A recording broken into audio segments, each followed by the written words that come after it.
আচ্ছা বলো তো, নিয়মিত পরীক্ষা দেওয়ার সুফলগুলো কী কী?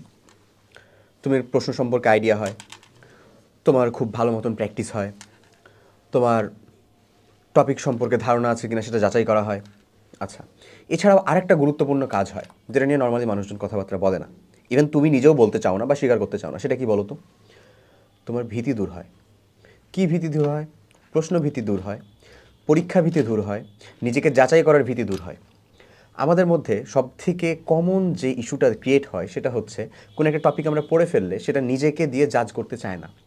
ধরো কোনো একটা অফলাইন ব্যাচে তুমি যাচ্ছ, তুমি পড়াশোনা করো, তুমি সেখানে তোমার একটা চ্যাপ্টার শেষ হয়েছে, ফার্দার একটা দিন শুধুমাত্র রাখা হয়েছে পরীক্ষার জন্য, এবং তুমি ওই পরীক্ষাতে হোপসো যে ভিডিওটা দেখছো তুমি হয়তো পরীক্ষার মধ্যে অ্যাটেন্ড করো, বাট ভাই তুমি বলো তো, তোমার নর্মাল ক্লাস ডেতে যেরকম উপস্থিতি থাকে আর পরীক্ষাতে যেরকম উপস্থিতি থাকে সেটা কি সমান হয়? কখনোই না। সমান তো হয় না, বরঞ্চ এটা হাফের থেকেও কম হয়। কারণ কি? কারণ তাদের কাছে পরীক্ষায় অনুশীলন করার থেকে অন্যান্য ক্লাস, অন্যান্য জায়গার ভিতরে সময় দেওয়া বেশি গুরুত্বপূর্ণ মনে হয়।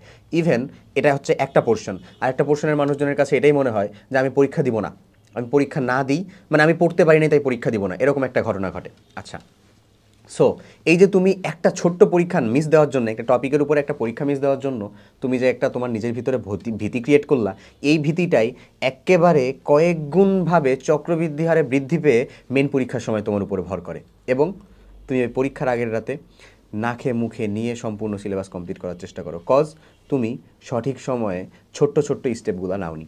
সো জীবনে আমাদের প্রত্যেকটা জায়গাতেই মেইনলি এই ছোট্ট ছোট্ট স্টেপগুলো নেওয়া খুবই জরুরি। তাই আমি পার্সোনালি প্রিফার করব, যারা আমি যেহেতু এই পর্যায়টা পার করে আসছি, তাই তোমার প্রতি সিম্পল একটা উপদেশ থাকবে যে তুমি যখন একটা টপিক কমপ্লিট করছো, টপিকের আন্ডারে যদি পরীক্ষা দেওয়াটা একটু হার্ড হয় তোমার জন্য, যেহেতু হিউজ নাম্বার অফ টপিক আছে, অ্যাটলিস্ট পার চ্যাপ্টারের উপর এক্সাম দেওয়াটা কখনোই মিস করো না। সেটা এমসিকিউ হোক, রিটেন হোক, দুইটাই হোক। তুমি পরীক্ষায় প্রিপারেশন নাও না নাও, অ্যাটেন্ড দ্য এক্সাম, পরীক্ষায় বসো, নিজেকে যাচাই করো, নিজে ওই প্রশ্নটা সম্পর্কে ধারণা নাও। এটা অনেক জরুরি, অনেক বেশি হেল্প করবে।